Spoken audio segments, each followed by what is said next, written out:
Makikita rin nyo yung mga tsinelas, mga step pin mo narito lang sa labas. Ganito kasi ang pinag-utos ng Diyos kapag tayo haharap sa Kanya mananalangin, dapat aalisin natin yung yung ating sapin sa paa. Ito'y sinabi na ng Diyos sa mga tao. Pinasabi na nung panahon pa ni Moises. Ngayon nga lamang yung nakikita natin tanging mga Muslim na lamang ang sumusunod.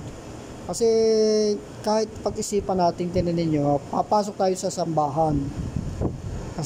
Di ba harap tayo sa Diyos? Di ba ang sabi ng Diyos, ako ay Diyos ng kalinisan, kaya maging malinis kayo sa aking harapan. Kaya kung kayo bago kayo lalapit sa Diyos, kailangan maglinis muna kayo ng sarili. Hindi lang naman puso ang ating sinasabi natin na ang ating pagkakaalam na sabi, basta malinis ang puso, hindi lang puso ang dapat natin linisin. Pati nga yung ating katawan, katulad nito, yung kahit tayo mapasok, ito mo pagka tayo naglalakad sa labas, ay di ba guys, siyempre hindi pa iwasan tayo apak ng mga marurumi, tapos papasok tayo doon sa sambahan. At di ba madadala natin yung dumi ng ng tsinelas natin o kaya sapatos doon sa loob ng sambahan, di magdudumi tuloy yung ating sambahan. Kaya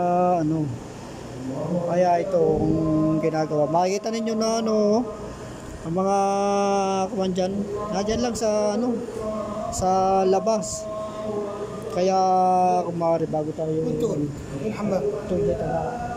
Rojowa pwede na yasar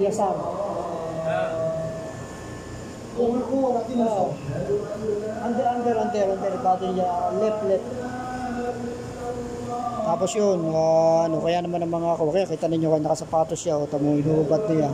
Ang gagawin niya diyan, pupunta siya dun sa kuwan, hugas niya yung kanyang kamay, mukha, paa, lahat.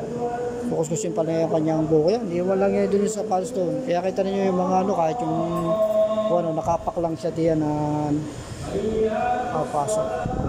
Ganyan kasi ang pinag-utos ng Diyos. Kaya kung tayo papasok sa sambahan, tayo iwan natin ang dahil nga nakasanayan sa atin, lalo sa Pilipinas, yung bagang dahil kasi lalo na kung yun ang nakamulatan natin na pero yan kasi ang pag-uutos mula pa noong una.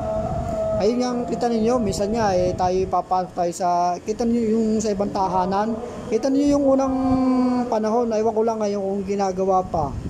Pag pupunta tayo sa bahay ng iba, minsan yung chinilas natin iniiwan natin sa labas Noon naging katuruan din yan sa kahit yung sa school, sa classroom. Kapag tayo ipapasok ng classroom, iniiwan natin na ang ating tsinelas.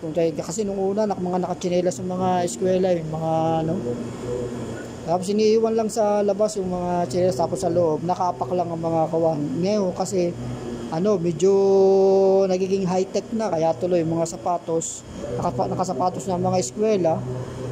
Kaya yun, pag pumapasok siya, tingnan nyo yun, nakatsina siya, iiwan nyo. Ganyan. Kaya, sige, dito na lamang. Kaya pala, hindi pa nakapag-subscribe, hindi pa nakapag-follow. Follow na tayo. Sige, salam muna kami. Makikinig muna ako na yung Sige, miss. Salamat.